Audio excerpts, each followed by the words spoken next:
Hi, Lee here with another video just to preview tomorrow's half-5 kick-off against Nottingham Forest.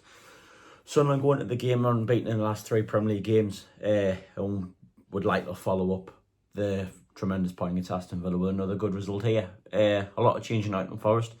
They sacked Nuno, now managed by Ange Postecoglou. Haven't won under him yet. We'll get on to them in a minute. Last season, they finished 7th under Nuno Espirito Santo. They did get beat off Man City in the FA Cup semi-finals. They qualified for the Conference League due to Palace winning the FA Cup, but due to the legal stuff between Palace and multiple club ownerships, they did get promoted back into the Europa League, which is, regardless of who you look at, support, is right or wrong, who knows. In all competitions, they played 7 games, which is a lot at this stage of the season, 5 in the Premier League, which they're getting one win, 2 draws and 2 defeats. They beat Brentford 3-1 on the opening day. They look very, very good. But then they drew with Palace and Burnley last weekend, but they struggled to break Burnley down. Kyle Walker had a very good game, as did Martin Dubravka. They lost comfortably 3-0 at home to West Ham, which was a surprising result really, but it's showing how West Ham have played this season. And also they lost 3-0 to Arsenal in Ange's first game in charge, where they were not very good at all. In the Carabao Cup, they were leading Swansea 2-1 with a few minutes to go, and they ended up losing the game 3-2, again under Ange Postecoglou. In midweek, they'll win 2-1 against Real Betis, and they end up drawing the game 2-2, thanks to Anthony goal in the last 5 minutes. I watched them a little bit against Betis, and they had loads of gaps that you could exploit if you have pacey forwards, which we do. They like to play a high line. Ange likes to go man for man, likes to press high from the front. And you think if we can beat that first press and beat the high press, they will leave gaps for Sunderland to exploit. However, they are very, very good going forward, which I'll get onto in a minute. Leading up to the Arsenal game, that's when they sacked Nuno. There was a lot of talk of why he got sacked. Did they have a falling out with Marinakis? Was he happy with what went on in the summer due to Edo coming in as director of football? Did he get the players that he wanted? There was talk that he wanted Adama Traore, not Dan and Doy and Delina Bakwa.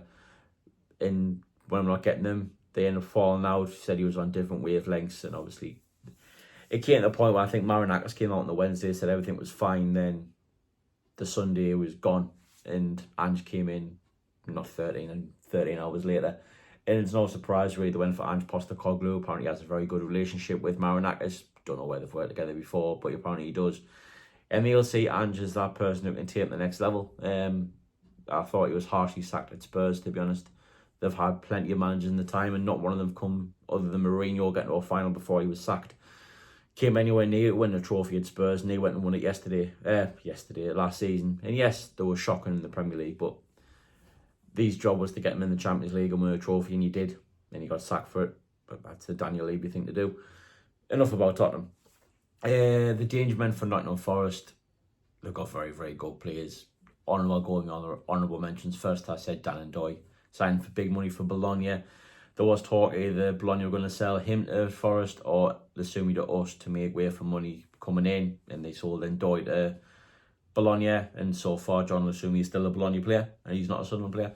They also signed Delana Bakwa on deadline day on loan from Strasbourg. He was linked to Sunderland, he was linked to Leeds, linked to Fulham, Palace, everybody, and he ended up going to Forest on loan. They've had to replace Anthony Elanga's goals and assists from last season after he went to Newcastle. And the good additions to the squad.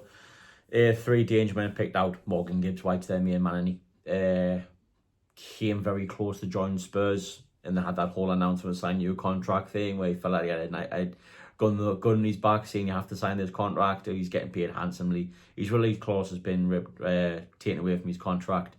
But you think as a season, again at Forest, he will be touted for moves in either January transfer window or the summer one. So even though he signed a new contract, I think it's just the case where Forest are protecting themselves to get a little bit more money.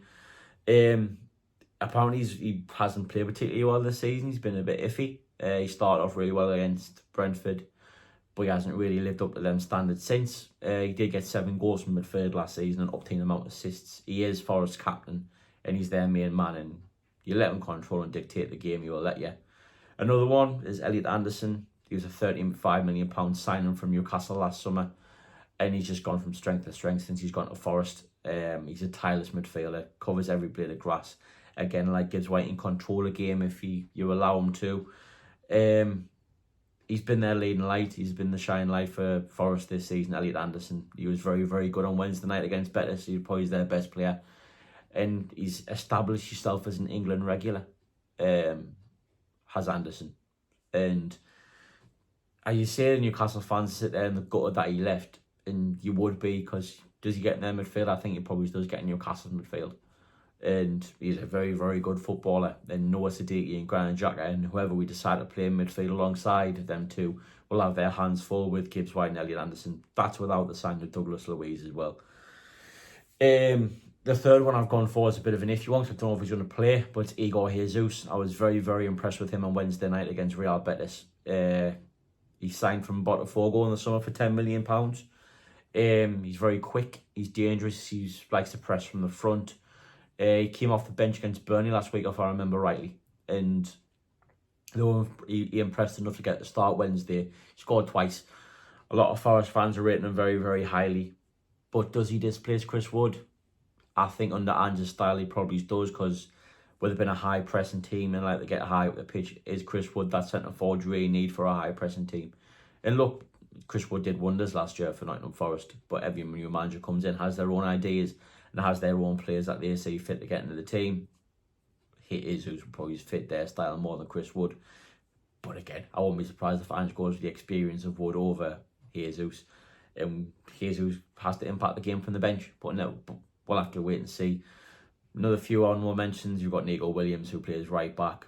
I think they're playing Morata at left back, because they're currently Ola Aina's injured.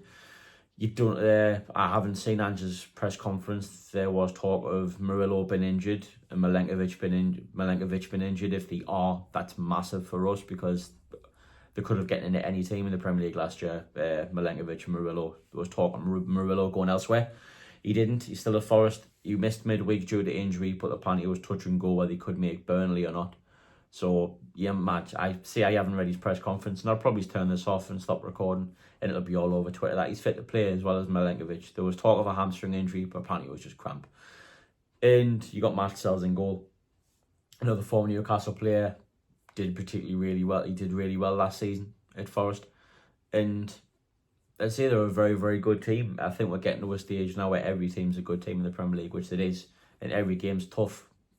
It's stating the obvious, because it is. But there's a chance for Sunderland there. I say they haven't won a game under Ange yet, and you don't know how they're going to play. You don't. There's a bit of a unreliableness to Forest. As you say, they create loads of gaps. They are very good for going forward. So if we can close them gaps off at our end defensively, like we did against Aston Villa, and there's no reason why we can't take our chances if we get any. Obviously, they're going to be there on the counter attack. The big talking point from a Sunderland perspective is who comes in for Reinildo. Does he change his system? Personally, you can do it either way. To be honest, you could bring Dan Ballard in, move out directly at left back and on the ball. You could play that 4-3-3. Like if you brought him, like say if you start off with like a 5-3-2 base and you play Mayenda up front with Isidore, so you've got both them pace. Then players paces and off the break.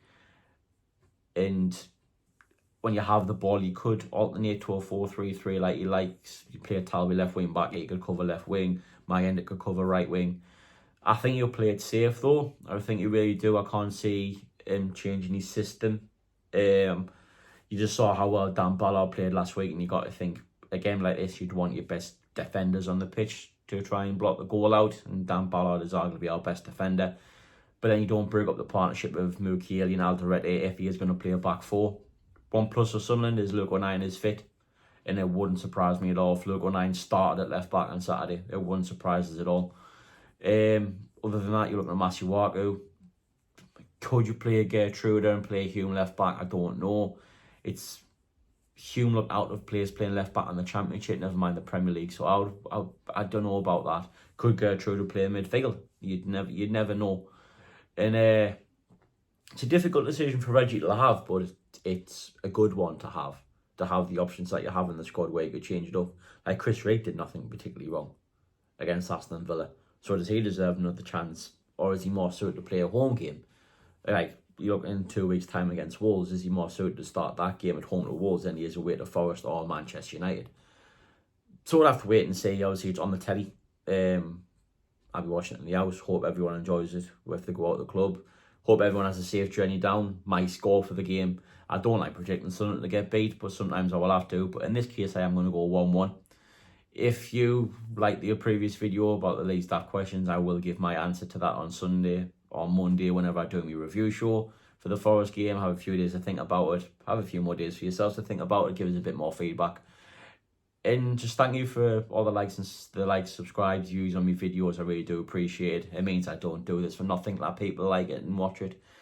And it's going well at the minute for Sunderland. We've just got to try and keep it going the best we can. As I said previously, these next 2-3 games now with Wolves after that, it's a massive opportunity for Sunderland to go out there and get more points on the board. The more points, as we said, the more points we get on the board, the more chances we have of Sunderland staying up.